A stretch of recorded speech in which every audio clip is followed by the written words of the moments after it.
Ubufakazi bukaMkhabela bumqoka ukucacisa okushiwo umphenyi wobugebengu obuhleliwe ngesonto eledlule ukuthi kungani amagobolondo ezinhlamvu ayi-15 atholakala eBramley ngo-April bengakwazi ukuthola ukuthi kwakubulawe obani ngawo.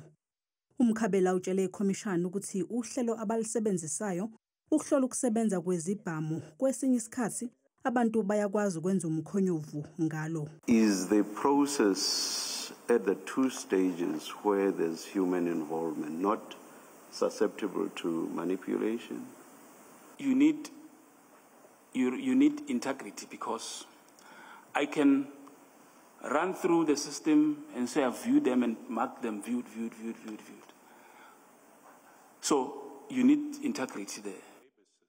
Ngesikhathi uphiko lwezomhlolo eGauteng olubandakanya amalungu ethimba elabe liphenya ngokubulawa koSombusazwe licela usizo emaphoyiseni aKwaZulu-Natal, lamagobolondo ezinhlamvu kwatholakala ukuthi ayathinteka emacaleni okubulala abalelwa ema-30. The Bramley case was then referred to KZN for further examination. When it arrived in KZN, they generated a new lab number 469673 of 2024. If the system in Pretoria works so well, why did the two cases end up in KZN? What's the reason for that? Commissioner, it's a question that I'm also asking. I'm asking myself that question, Commissioner. And I do not have an answer, Commissioner. Ikhomishana izoqhubeka kusasa.